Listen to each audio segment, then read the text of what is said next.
Hi everybody. This video is about a special case of factoring quadratics. Now this video presupposes that you've watched my prior two videos on factoring quadratics. My apologies, but factoring is a really important topic in algebra, and it's not something that you can get through in one video. So here we have a quadratic. Remember, quadratic means the highest exponent. The highest exponent is 2. That means we are looking at a quadratic. Except you'll notice there's no linear term. There's no x to the first power. Now the thing about factoring this particular quadratic is I actually don't have anything new to teach you. I can show you this little trick, 4x squared. Let's put in a linear term. There's not one, so let's just say 0x, because 0 times anything is 0, minus 25, and see if our prior technique will work. Well, we know that quadratic trinomials, and this is technically not a trinomial because 0x is not a term. It's not there because 0 times anything is 0, but let's just pretend. A quadratic trinomial often factors into two linear binomials, and we'll play the same fill-in-the-blank game that we have in the prior videos. Blue times blue is blue, and then red times red is red, and we'll test the outside and the inside terms to see if we get this sort of dummy middle term, 0x. Well, it's pretty easy to do. We have 2x times 2x to give us 4x squared. And then we have minus 5 and plus 5. Well, negative 5 times positive 5 is negative 25, but of course we don't know that this is the correct answer until we've tested the outside and the inside. So on the inside, negative 5 times 2x, well, that's negative 10x. And on the outside, 2x times 5 is positive 10x. Well, those cancel. Negative 10x, positive 10x, that's, well, 0x. So the correct answer is exactly right here. So there's nothing really new here. This is exactly like the prior examples in the other videos once you know this trick of putting in the 0x. However, it's a little bit more complicated than that in reality. When you see this type of example in the future, this is called the difference of squares. So things have names for a reason. It's called a difference because we're subtracting. It's called the difference of squares because 5 times 5 is 25.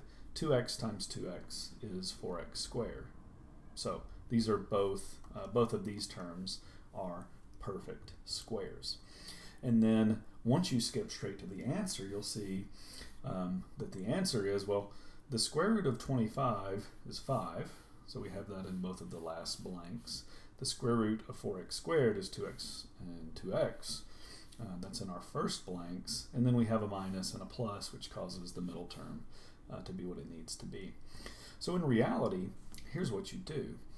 This factoring pattern shows up so much in math, you don't want to have to go through even thinking about this trial and error process. What you do in reality is you say, hey, I see that this is a difference of squares. 2x times 2x is 4x squared, 5 times 5 is 25, and I'm subtracting. Because I have seen this factoring pattern so often and so many times, well, I know you haven't because you're learning it now, but in a couple of years you will have seen it so many times, you want to skip straight to, okay, I know this factoring pattern, 2x times 2x is 4x squared, 5 times 5 is 25, one of these is minus, one of these is plus, and I'm done. So again, it's not that this is a particularly enlightening example, it's just because it shows up so often in math that you don't want to think through your normal factoring techniques. So let's see what you'll want to be able to do in the coming years.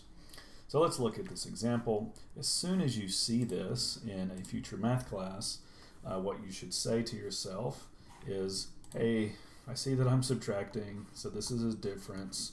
I'll draw my little thought process here. 9x squared, well, that's 3x times 3x. 16 is 4 times 4, so this is exactly what I'm thinking. And then because this is a difference, I'm subtracting. I just skip to the answer. I don't think about anything else. 3x times 3x is 9x squared. 4 times 4 is 16. One of these is minus, one is plus. It doesn't even matter which, and I'm done. So there we go. I got it right. There's only one, not even an exception to the rule, just something that you do want to keep in mind. Look at this example, and then go back to my prior video. The first step in any factoring problem, of course, is remove any common factors. So this problem is not a difference of two squares. Well, the number 2 is not a perfect square.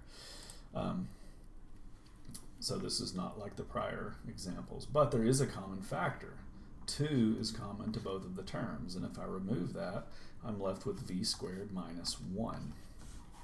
Now, v squared minus 1, that is a difference of two squares. Let's look at the thinking figure here.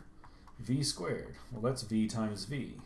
1 is 1 times 1, and we're subtracting. So I automatically write down the answer. I don't do any trial and error. I don't think about it all that much. I skip straight to, well, here's the common factor that I took out, 2, and now I have the difference of squares. V times v is v squared. 1 times 1 is 1. One of these is minus, one is plus, and I'm done. So that's how you factor the difference of squares. We can make this a little bit more complicated if you have multiple variables. In Algebra 2, for example, if the exponent 2 is actually an even number like 4, 6, 8, you could still factor it using this technique. But for our purposes as an introduction, this is how you factor the difference of squares. Hope it helped.